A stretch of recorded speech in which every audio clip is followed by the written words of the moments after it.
Ladies and gentlemen, welcome back to the show. Today we have Dr. Peter Martoni. Dr. Martoni is changing the conversation on sleep. It's obvious that sleep is vital to health, but how you sleep is just as critical. This is where Dr. Martoni delivers. Story combined with his 23 years of expertise has taken sleep and health optimization to a whole new level. His uniquely different structural approach is catching fire in the health space, and his product, the Neck Nest, is bringing life-changing results that sell itself. Are you ready to improve your sleep? If so, keep watching and listening.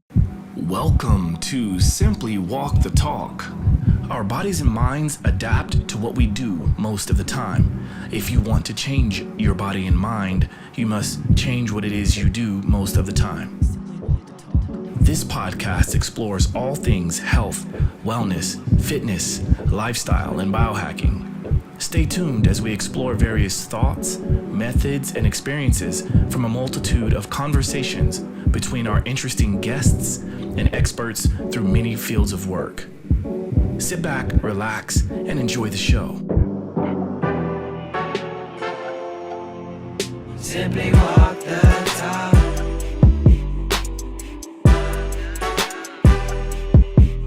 Simply walk the talk.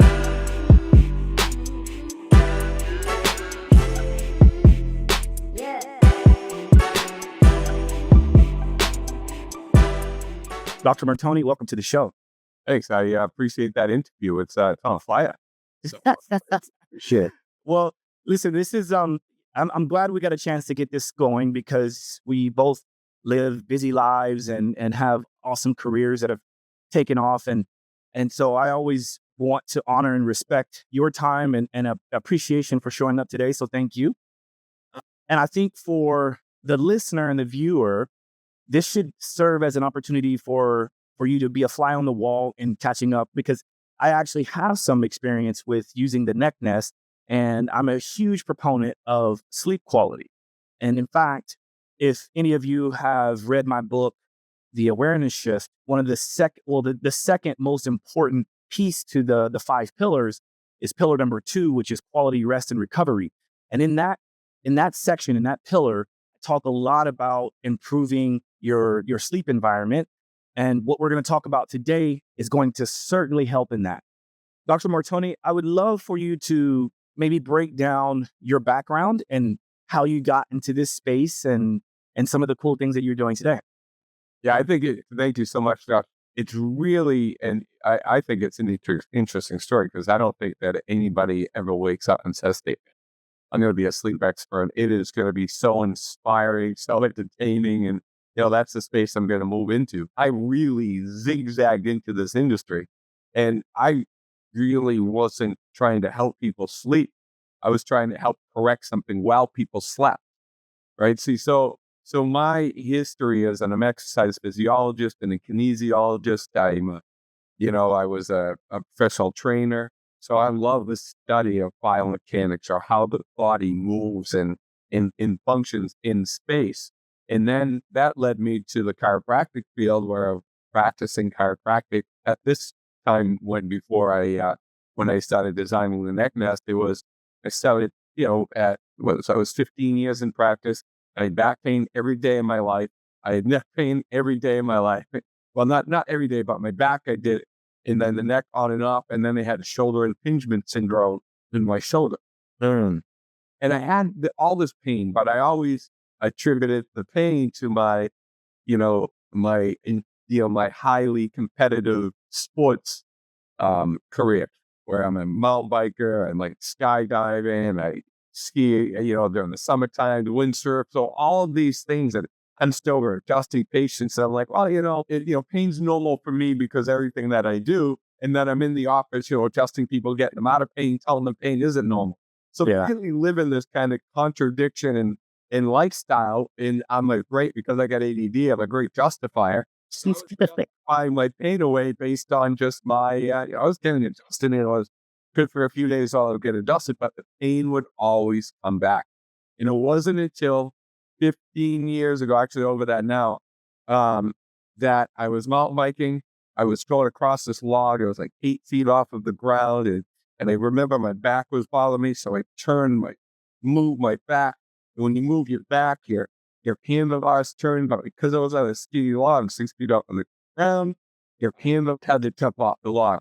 And when I landed and pressed against the rock. So I remember tweaking my back, and I'm like, that one's going to hurt. Yeah. 2 days later, I couldn't move. My disc ruptured. My entire leg was numb. I can still remember, telling my wife, I'm like, I need to go to the emergency room.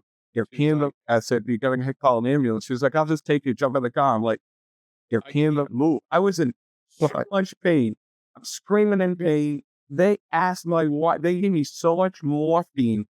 They asked my wife at the emergency room if I was a drug addict because it was in so much pain. It wasn't until I had that Dilaudid that everything kind of started to settle down. But you can really sympathize with people that have chronic pain because I felt it, internally. So then I'm sitting there in the emergency room, like, how can it get to this? I've had back pain my entire life. I've been helping people with back pain. And I'm sitting there fearing if I'm ever going to bike again or if I'm ever going to be able to practice again. Your hands that I gotta figure this shit out. This is really bad. So I started reviewing x-rays, and I started looking at one x-ray, another x-ray, another x-ray. And after looking at 3,000 x-rays of 1,500 neck ones, 1,500 back ones, I came up with a pattern. And I found that when somebody has forward head posture from texting all day long, computers all day long, and sleeping like I did, curl up in a ball, texting, you lose the cervical curve in your neck. And when you lose the cervical curve in your neck, texting the active, what's called psoas major muscle spasm, and then your hip twist.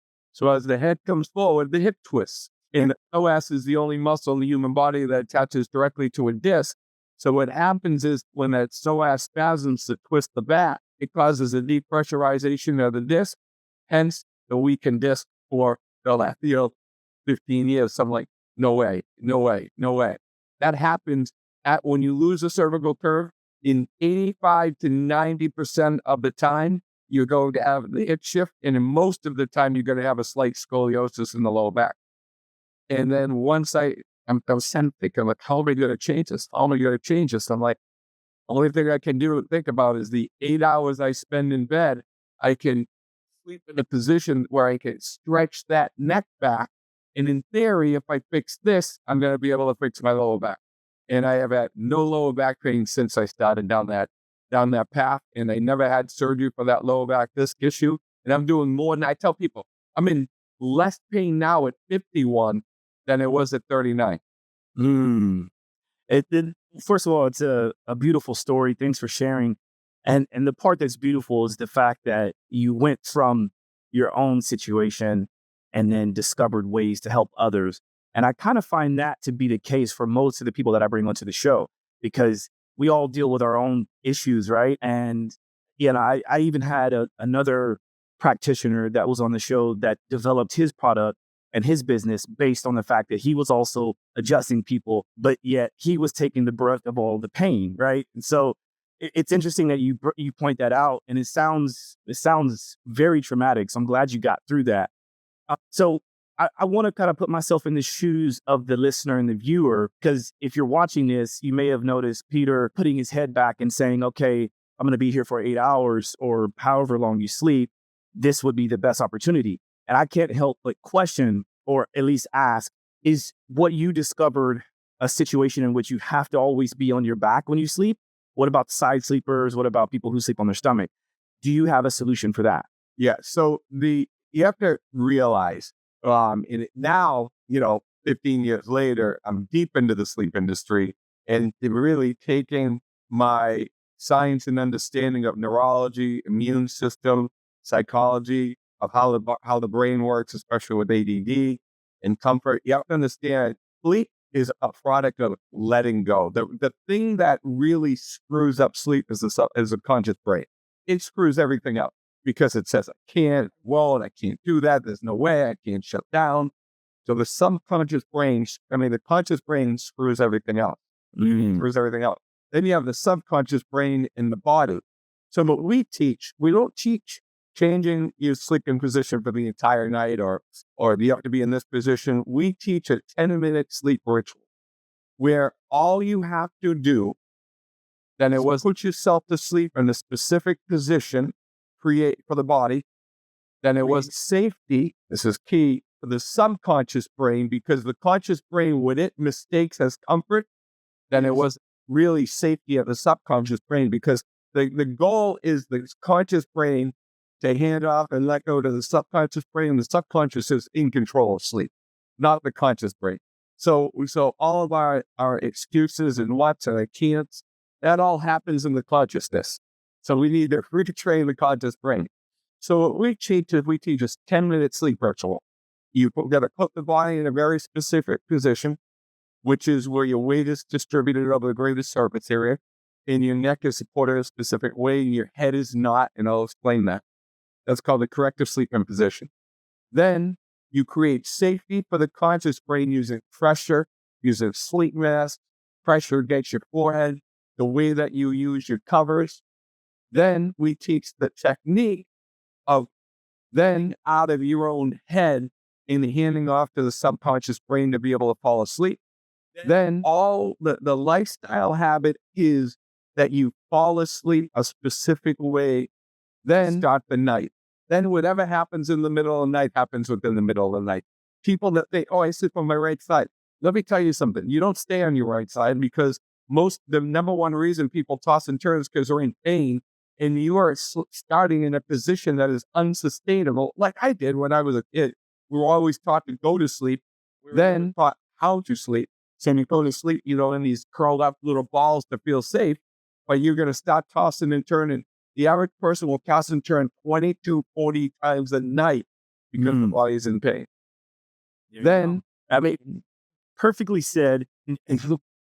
I feel like I can go down so many rabbit holes with you. And so I definitely want to then maybe touch on some of those points you mentioned, because the person that's watching and listening is like, wait. Let's talk about that. Let's talk about some of these specifics. And I will commend you on what you've created, because when I hear neck nest or neck cradle, I think of support. I think of comfort. I think of, sort of like when we as adults, we become parents and the kids finally all leave the house, they say that, they've left the nest, right? The empty nest syndrome. That just assumes that the nest is a wholesome place to be. And so I love the name of it, which is remarkable. And I know we talked about this before we started recording. I first heard about your work on Dave Asprey's podcast, and that's what prompted me to start diving into some of these protocols that you just mentioned. And so if you're able to, I'd like for you to kind of maybe give a few pointers, because what you just gave was great. But then how do we expand upon that? What would be the next set of things to do? Okay. So first of all, think about sleep. Let's first think about the structure. This is really ultimately where I believe every sleep expert on the planet, or people, when they talk about sleep and they talk about positioning, get it wrong, because they don't understand, and the medical progression doesn't appreciate the connection between your structure and function. So structure equals function. So what I mean by that is the brain controls everything in the human body, and it does so through your central nervous system. And the structure of your spine directly affects the integrity of that central nervous system. So when the body is out of alignment, what it does, it affects the way the nervous system functions, and it throws the body into imbalance. In that imbalance, what it just throws the body into disarray, where you have immune system issues, digestive issues, hypersensitivities within the hormonal system. All of those are connected to a specific nerve in the neck called vagus nerve. So as your nervous system gets thrown out of balance, because you have two systems in your body. One system is called your sympathetic nervous system, and then the other system is your parasympathetic. Your sympathetic nervous system is your survive nervous system, where you have to survive. You're going to fight. Your cardiovascular, your heart rate goes up, your respiratory rate goes up, blood goes to the musculoskeletal system. That's survival systems. And then the thrive, or the parasympathetic nervous system, is your thrive systems, where your body grows, repairs, and recharges. Those systems are reproduction system, and digestion.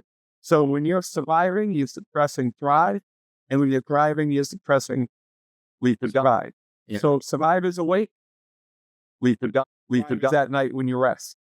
So if we are sleeping in certain positions, like curl up in a ball, and we lose the structure of our cervical spine, you're going to suppress the system that needs to be engaged in order to sleep. Mhm. Most people that, let's say, detox at night or a significant imbalance, or they have woken up at night because their core temperature is running too high, it's because you're too sympathetic dominant. Yep. So addressing the structure first, by even if you can't sleep like this, the first thing to do, roll up a towel, get a pillow, get something under your neck so that you are looking straight up at the ceiling when you try to fall asleep. Even if you're there for a half an hour, as you get that curve back or you get that neck arch back, you're going to improve the stimulation of the vagus nerve, which will then help you relax. So there's probably a number of people tuning in right now that imagine their sleep situation, right? And then that's what I want everyone to do at this moment is whether you're listening or watching, I want you to just kind of take a moment to identify how you sleep. And then are you the person that feels like you have to have 2 or 3 pillows stacked up because it's more comfortable? If so, then I want you to consider what Peter just mentioned, which is you want to have your chin away from your chest, so to speak, right? Or you at least want to have your neck cradled instead of the head cradled. And so when a person has several pillows up on their bed, usually what they're doing is they're cradling their head versus their neck. And so if you're watching right now, you can see Peter has lied down and he has the amazing neck nest underneath his neck to where his head can fall back a bit and his nose and eyes and lips are kind of facing straight up at the ceiling. And that is a beautiful way to rest. And so I would encourage a person to think about that. Like he just mentioned, you could take up a rolled towel. If you're not quite convinced of what he's selling here yet, go and try it. Try rolling up a towel. The cool thing about the neck nest is that it feels amazing. It's constructed very well. And I actually have 2 of them because I used to travel with one and leave another one here at my apartment.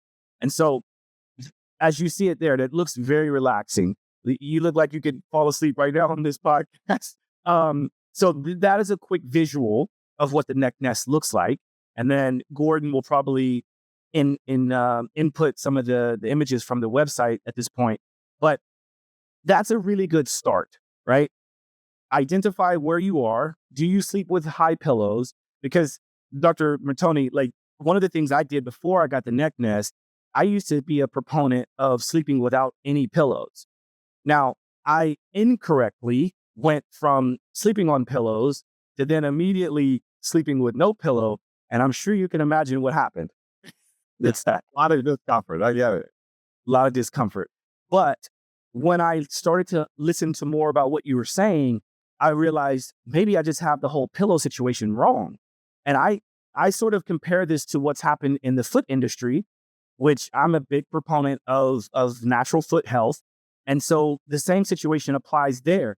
If you are finding that it's important to allow your foot to move and to splay properly and have a wider toe box and have, no heel raise, and then you decide to go out and buy a shoe, like a minimal shoe or a barefoot shoe, and you immediately start running marathons in that thing, you're going to get hurt. We don't want to do that.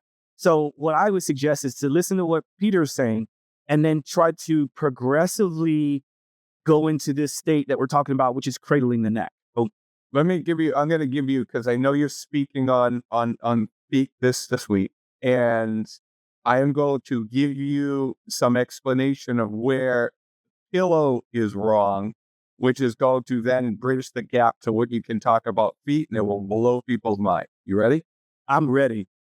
So I am going. So the body adapts to stress.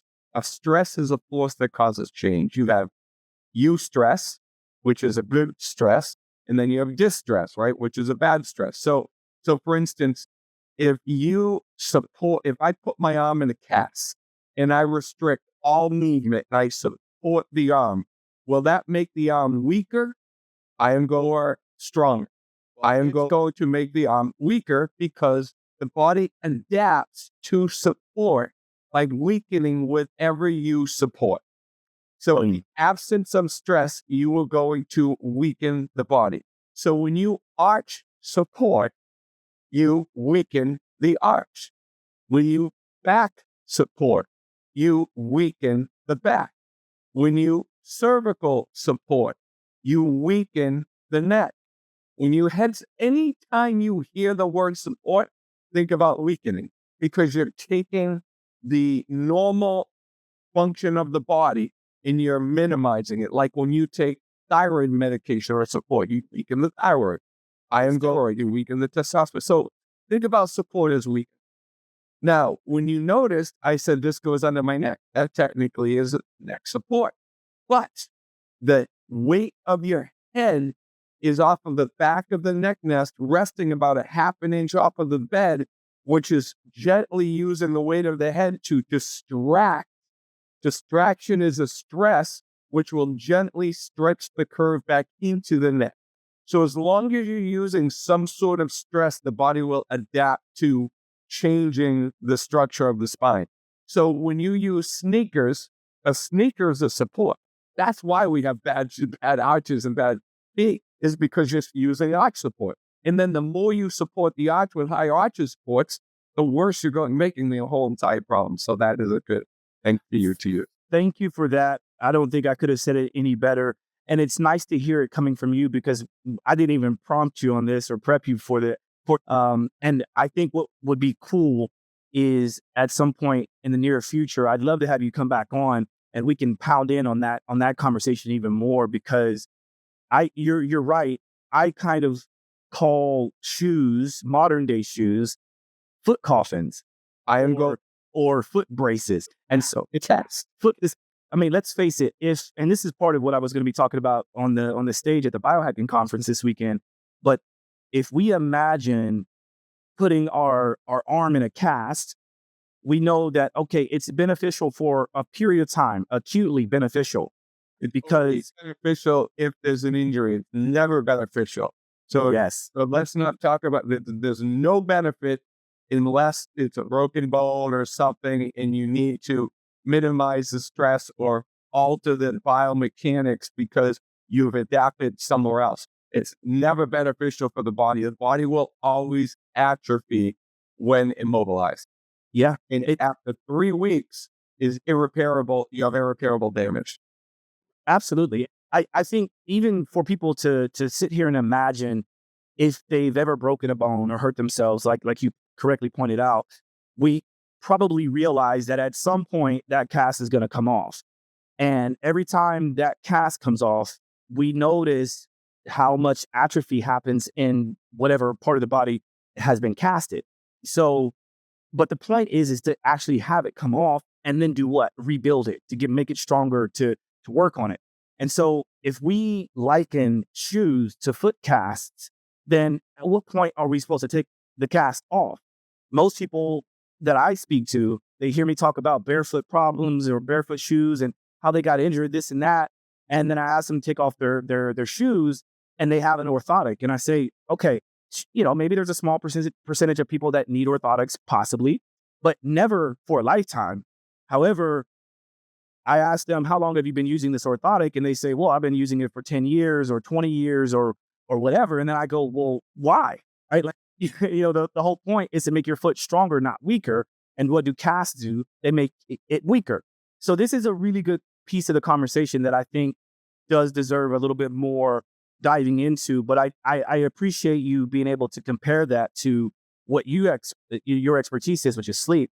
Of course, many other things, but that's a fun conversation because I like how you also pointed out that although the neck nest could be classified as a support, there is that bit of opening up and that bit of work, that bit of distraction, right? And I think that's a really good piece to key in on. What are some of the things that you typically see when you first work with someone? Let's say person's been unable to sleep well for a period of time. They have pain, and they come to you. They order your product. What are some of the first things that you're hearing whenever you talk with people? I can't sleep like that. Everything I hear is the subconscious, is the conscious brain making excuses of why, because ultimately they're not making excuses, because changing your sleeping position is so difficult because really ultimately we classify the body into, I could classify the subconscious brain into three animals: a gorilla, an armadillo, or or an ostrich. The gorilla is so confident it can sleep in any position, anywhere, fall asleep anywhere. Those are the people those are the people where the reason why they're great on my product is because they're immediately going to be able to stay in that position for extended periods of time and get transformation. Most people are the armadillo. They fall asleep on their sides. They roll up in balls. And then, so this is protection. You noticed, and another thing I'm gonna help you with is muscle atrophy is actually brain atrophy, because it's the nerve that's atrophy, and you're losing what's called proprioception. As you lose proprioception, you atrophy the nerve. So when people curl up in a ball like this, they walk like this. They're walking forward, toe forward, and they lose their balance backwards.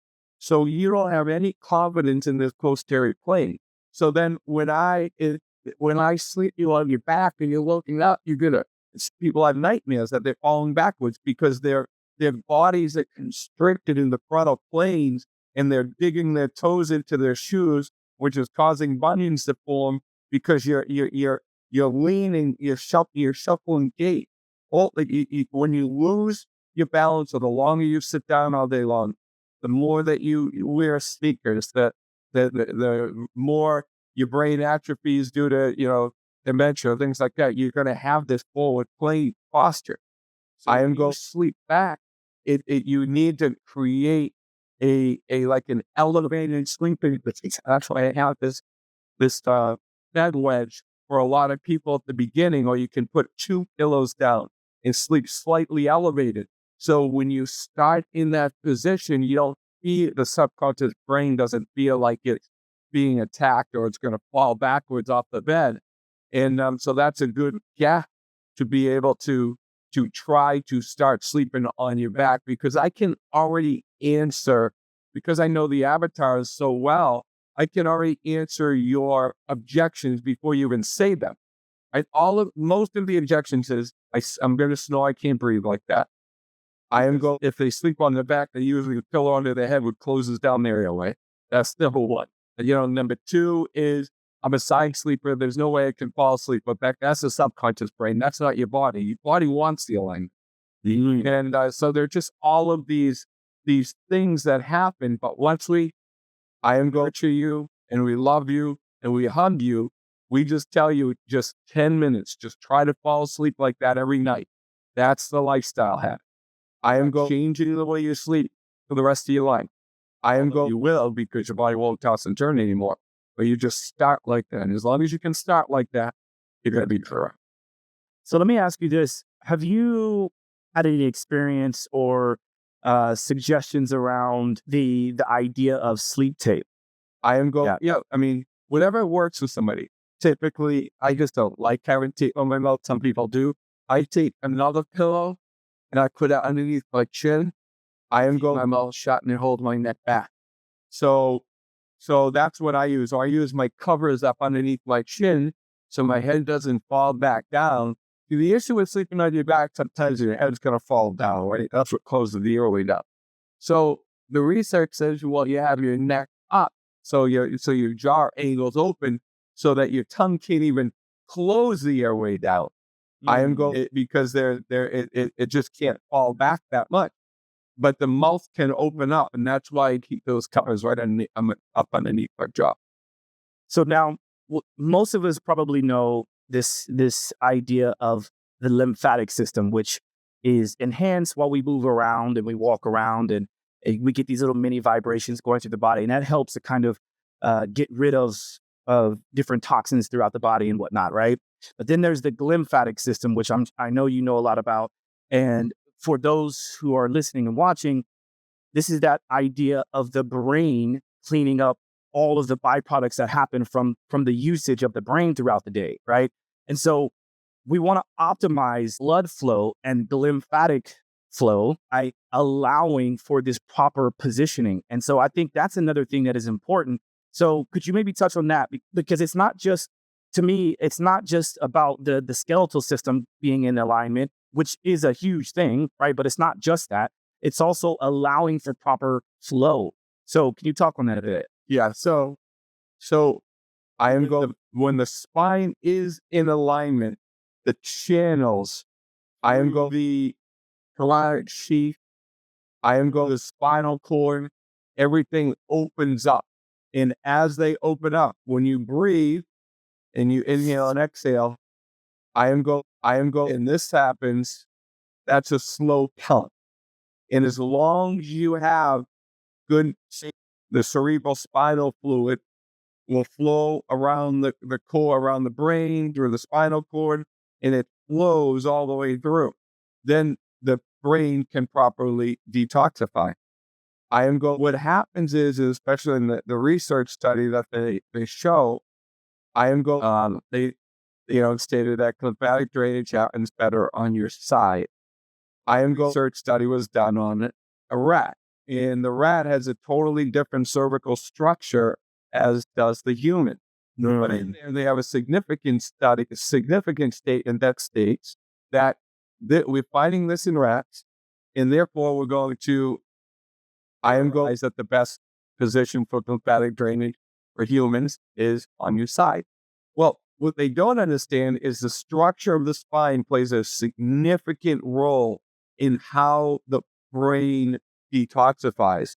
So what really needs to happen is what they really are missing is that lymphatic drainage happens best when the spine is in alignment. And that's where this flow can happen. So when you have dural tension due to loss of cervical structure, it doesn't matter what position you're in. It's not going to happen with ease. So we want to make sure that we are able to sleep in these positions. What's really key, though, is trying to manage the airway so you keep your mouth closed and that you're able to breathe correctly, because breathing plays a big role in the natural pump of this lymphatic system. So sleeping on your back or even starting on your back, I am going to that mouth shut with your covers for the first hour, 2 hours, maybe it becomes 3 hours, is going to be critical to basically improve all of your lymphatic drainage systems, especially when you're awake and really the pump really starts working. And the important piece to recap on with that is when you allow yourself, like Peter said, even just starting with 10 minutes in bed to try to fall asleep in that manner is going to suppress that the cortisol or the sympathetic system, which will then give you an opportunity to increase that parasympathetic state, which after time, like we say to people, make your bedroom your safe space, right? Like don't have TVs on, don't do this, don't do that. Set it up so that when you're about to go into the bedroom, that the body feels, the mind feels, the whole system feels that it's time to go to sleep. And when you can start to create that habit of just doing 10 minutes in the beginning, lying in the proper setup, cradling the neck, doing all of that, then over time, that habit will become sort of your lifestyle. And like you said, hopefully just by default, your body craves that. And so then you end up being able to sleep like that. So I just would encourage people to give it a shot, try it out. And then, of course, we can look at some of the other products that you have, like the wedge. I never used the wedge. I do use that idea of using my pillows to kind of angle me up just a tad bit. So that's pretty cool. A lot of times people mistake that with the angle of their neck being. So if you sleep slightly elevated, you still want to have your neck back. Yes. It's the angle of your neck that creates when you sleep. Because we want to, so Where I'm an expert, some people will be able to tell you more about the brain scans and stuff like that happen at sleep. But I want to have you become more productive while you sleep. I want to take your time in bed. I am going with it. I am going to take your time in bed and be able to align that spine, because that's going to improve your neurology. And ultimately, what that's going to do is improve your posture, because you're going to start changing the way that the brain fires, because body posture adjusts to hand position. So as you start to bring that neck back and that head back, your core is going to start firing differently. Then you take that, then you start working on balance during the day. So you put both of those two things together. You get the corrective sleeping position down at night, and then you work on your balance during the day. Is balance better? With supported shoes on, or is balance better when you're wearing barefoot shoes, or even done barefoot? It's so good to work on stimulating as much as you can proprioceptively, getting as many signals firing in the body as you can to be able to improve optimal state of health and wellness, especially neurological. And what people should notice from getting this improved sleep is the facial structure changes because of better breathing. If you get it right, your skin tone becomes a little bit better. You may find yourself waking up refreshed and actually feeling like you got sleep, whether it's 8 hours or 5 hours, right? Obviously, we want to spend as much time sleeping as we can. But some of the things that you can expect when you do get your sleep posture right and you get your breathing down properly, then so many other things, it just bleeds into the rest of your life, which is huge. Again, it's why it's probably one of the most important pillars in my book, because obviously we need to get the sleep down. So I want to ask you about this, because I'm sure you have some experience in it, but when you first started talking about your accident and how much pain you were in, the first thing I think of whenever there's pain and there's inflammation in the body, one of the first things I always encourage my clients to do more than anything is grounding. Do you have experience with grounding? And if so, how do you implement it, or how have you used it in your life? Yeah, so I believe, we are a product of iron rhythm, earth, sun, elements. And when you eat food, we've been on this for, decades. Also a beekeeper, so I love sourcing really natural food. I eat from the garden. I'm Italian. When you think about food, right? You think about energy. You think about fats, carbohydrates, and proteins. Oh, this food's bad for me. It's because it's too high in this. It's too low in that. But we lose something that's called sun energy. So when you take Curl-on photography, which is a photography that can look at auras, the amount of food that harnesses the most amount of sun energy, I am going to give you the brightest aura. And like cabbage versus cooked cabbage versus natural cabbage. The cooked cabbage doesn't give you as much of an aura as the natural cabbage. Why? Because it's harnessing this energy from the sun. Iron goes also something from the earth, and that is, the magnetic field that actually involves within the core of the earth. Mm-hmm. And when you have an insulating layer from your shoe to your body, that's almost like you can take a leather wallet and then touch the two ends of a hole of a battery and not have any charge. You take your tongue and you put it, it will create that charge and give you a sound. This wallet insulates this electromagnetic connection to the earth.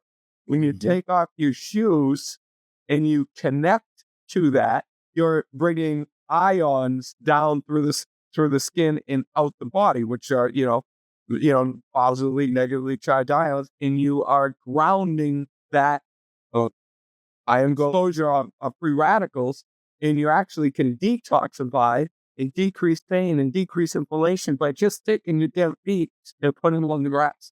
So I'm barefoot most of the summer. Well said. And that's a beautiful explanation.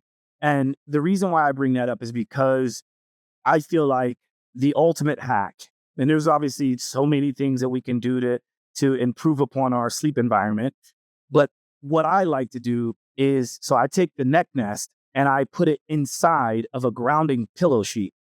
And so I'm getting the grounding, because a lot of people, when they hear about grounding, even the way you explained it, not that it was incorrect, as long as you get any kind of skin contact with a grounding source, then we are technically grounded, right?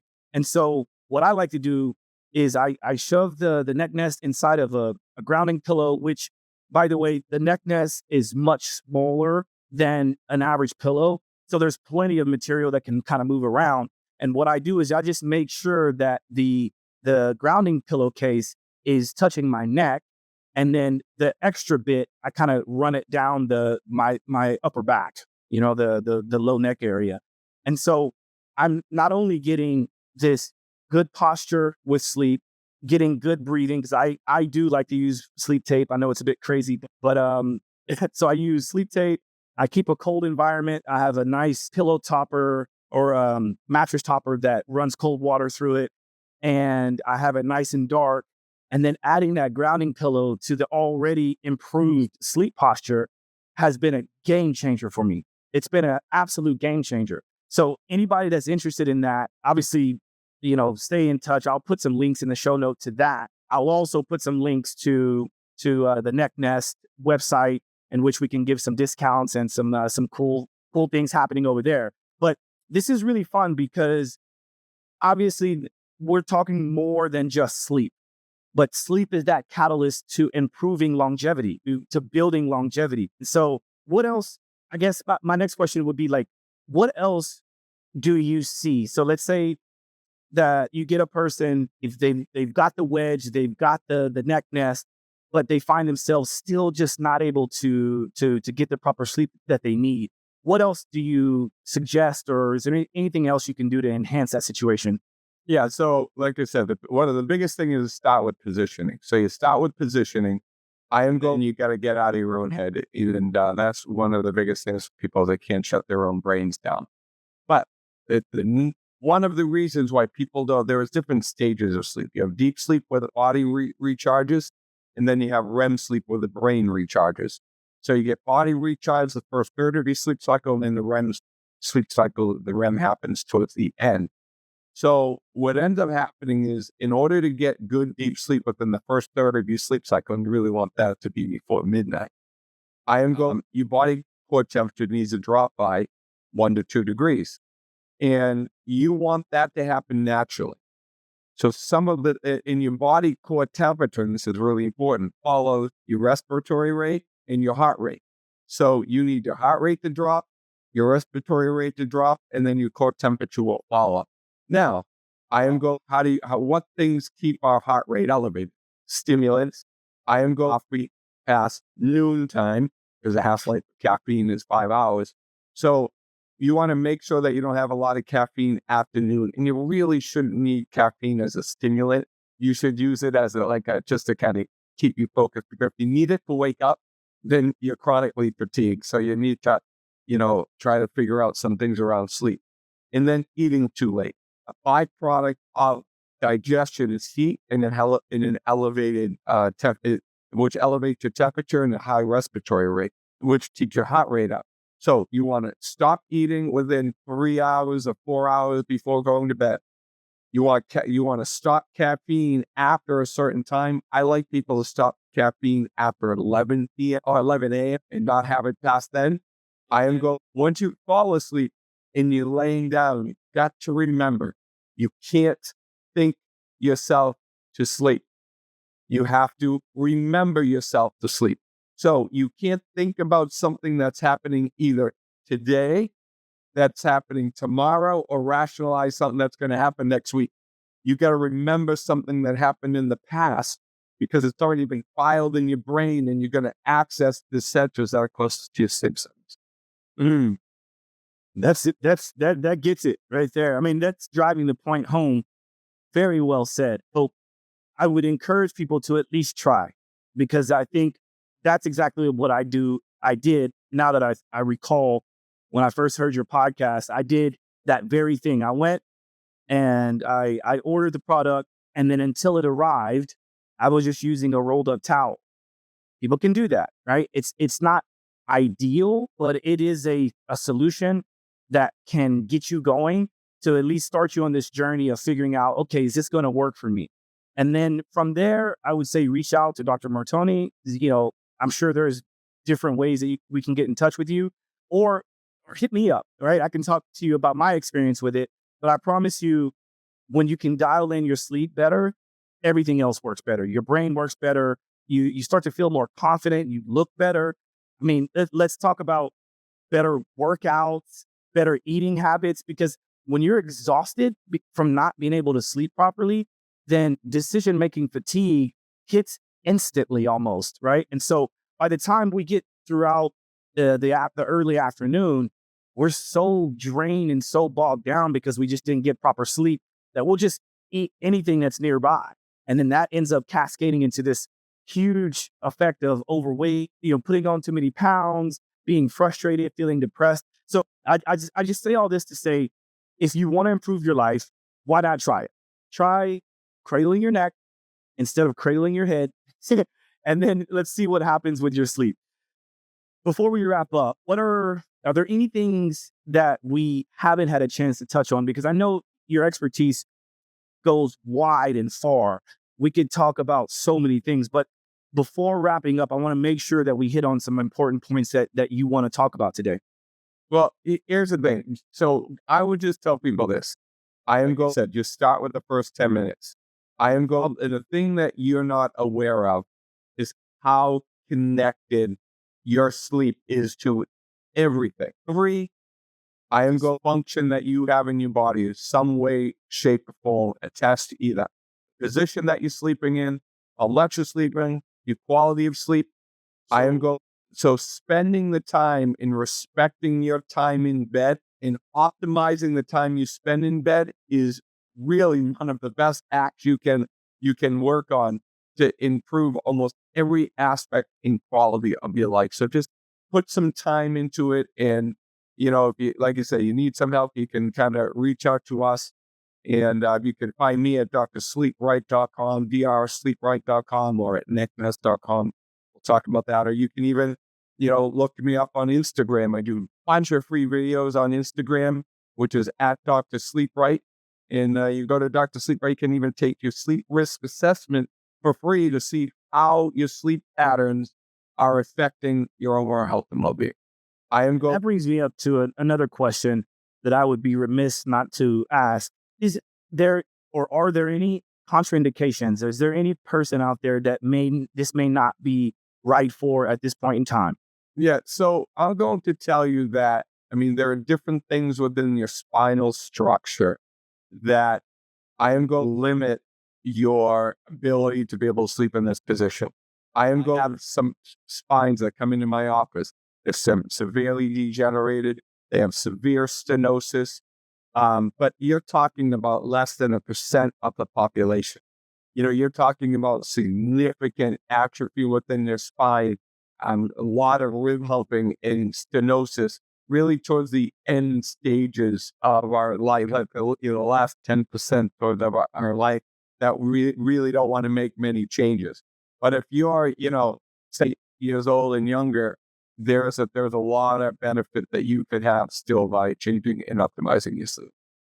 Yeah, the reason why I asked that is because I think about one of my specific clients, and I won't name names. He's an older gentleman, and he has pretty extreme kyphosis in the upper back, right? And so I can't help but notice anytime that he's relaxing, he's watching TV, or he's about to go to sleep, he always, even when I stretch him after a workout, he constantly feels like he has to have pillows up to support his head. And of course, here I am hearing all these great things about the neck nest, and I'm like trying to encourage him to support his neck instead of his head.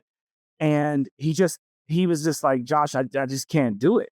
And so what I've eventually been able to do is just reduce the amount of head posture, head forward posture, while he's in these quote unquote relaxing positions, because I try to encourage him that it's not relaxing. It might feel relaxing to you consciously, but subconsciously you're in a state of fight or flight when we're supposed to be relaxing right now, right?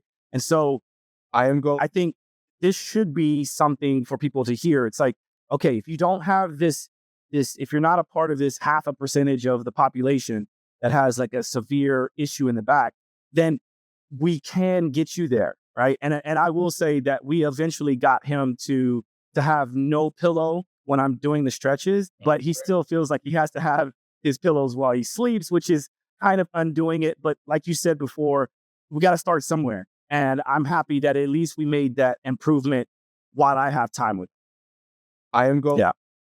Okay. I usually like to ask a couple questions at the end of the show when I have an exciting guest on, and you definitely fit the bill here, just so that we can get a better understanding of who you are as Peter and not the Dr. Sleep Right, but just as Peter. What is your top 2 pet peeves? What is something, it doesn't have to be about what we talked about today. It can be about anything, but what are a couple of things that just get under your skin and just frustrate you? So what frustrates me is when I see people that are good people and they get so upset because somebody else is judging them, and in this person's judgment, they let affect them at a really core level. Like, judges will judge, haters will hate, players will play because of their own self, self I don't know, self-interest. And most of the time, they're jealous of whoever they're judging, but the person who's being judged doesn't have that self-confidence or that I am going emotional stability, and they let other people get at them. And that really is a pet peeve, because good people are good people, and the haters and the judges really affect these people in a negative way.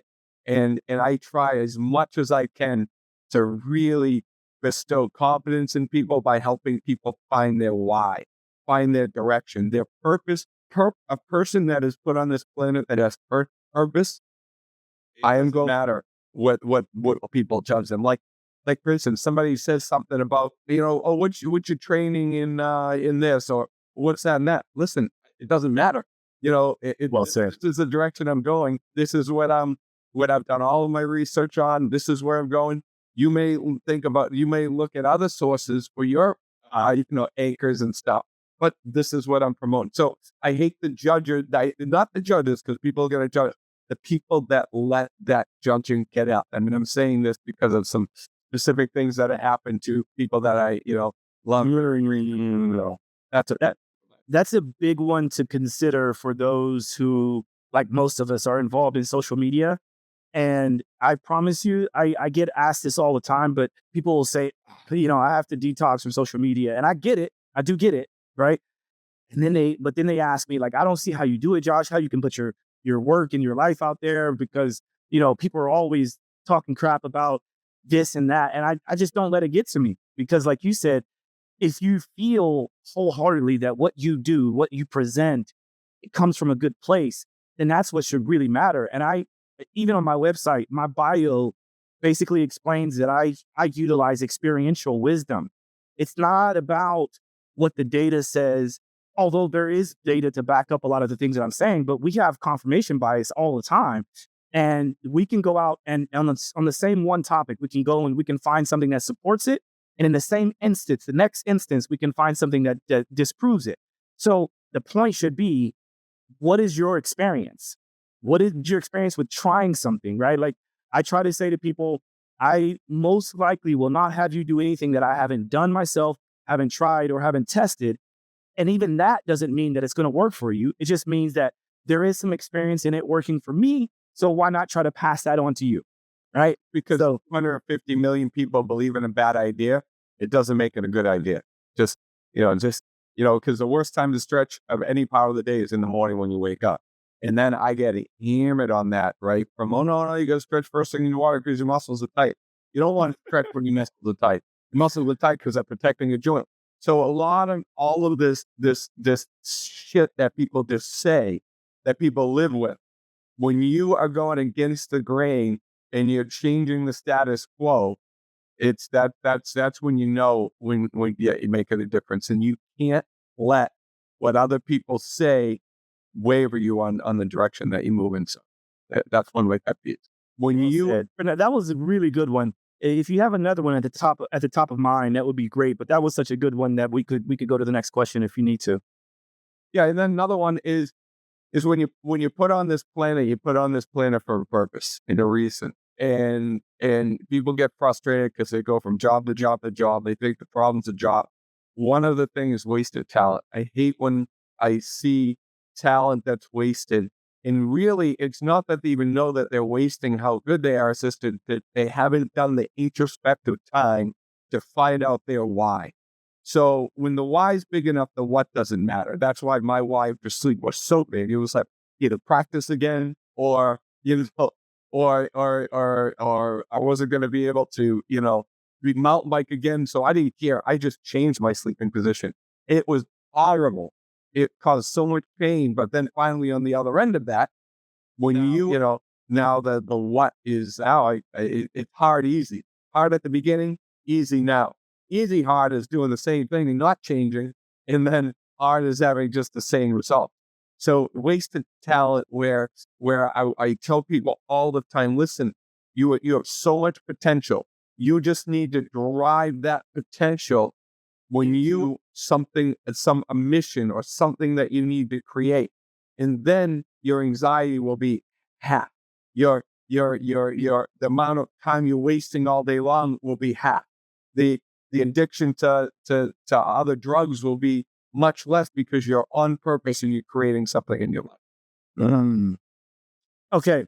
Thank you for that. Both of those are really good points. I hope people hear this and get a little bit motivated, because I'm a motivator, you're a motivator. And at the end of the day, we're trying to be guides through this journey we call life. So I hope people at least tune in, if nothing else, tune into that bit. And my last question, and one of my favorite questions, is what is something you're most grateful for? And I really focus on this quite a bit. I'm so grateful for God giving me a conscious life that I'm living. I live life very conscious filled, where the time that I spend with my family is the time I'm spending with my family. The time I'm at work is the time I'm focused at work. And I try not to let life pass me by. So I'm very grateful on the gift of constant recognition and living in gratitude, being grateful and taking the time to take a breath to appreciate where I am. And I always live just go, go, go, go, go, go, go. Found myself burnt out, found myself burnt out and in a really bad place. And then pulling my head out of the rabbit hole and really living a conscious, purpose-filled life to maximize my impact on humanity is what I'm most grateful for. I love that. Okay. Hopefully everyone is as excited about this chat as I am. And if they happen to find interest in reaching out to you more directly, what are some of the best ways for people to get in touch with you and your company? When you say go to drsleepright.com, take your free sleep risk assessment. At that point, you'll get some feedback as to, how your sleep is impacting your life, and then you can move on into our membership. We have a sleep membership where you come in, all of my sleep courses, all of my drip education, all of my educating group formats and live calls, all live within our membership. And then if they're interested in neck nest, we can put a link. We'll give them, a special discount for getting a neck nest and trying it. And on the neck nest website, where you can get through Dr. Sleep Right, when you love the education on the videos, if you do decide to get a neck nest, please, please, please, please remember this. When you can't find a more comfortable pillow to help you sleep, you need to find something that's more functional. Then function will become comfort after pain. So pain is not that. So if the pain of change is less than the perceived value, nobody's ever going to change. When you just understand, not pain as far as neck pain, or back pain, but when you able to cause change, and the body is always going to push back and hammer you. When you watch the videos at necknest.com, when you do it, use it in the middle of the night. If you wake up and you hate it, throw it on the floor. Just start with it. And you do that over a period of time, even if it's not the pillow you sleep with the entire night, that's fine. You're still going to have great change. When you have it, folks. So I think that was a very in-depth conversation around how we can sleep better, which is kind of what I lead you to. In the beginning, I mentioned if you're someone that wants to improve your sleep, keep listening. And so I hope you did that. Feel free to reach out to Dr. Peter Martoni. And like he said, we will provide a link in the show notes and in the description so that you can go and find your own. We'll also include some of the other links that I talked about. And if you have some feedback for us, if you want to hear more from Peter, please feel free to reach out to us. Let us know. And Peter, thanks for your time and sleep tight. Thanks, buddy. Thanks, Josh. Thanks for everything. Peace.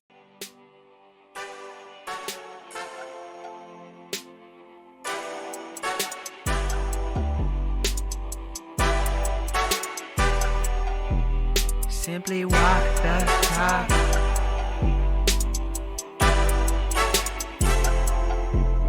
Walk the talk, talking facts. Move like me, but I move a little fast. Make my move, here to last. Fasten these seat belts, I'm coming past. Take care of me, longevity. Hack my biology, better believe. Walking the talk, soul, mind, and body connected. Better come give us a listen.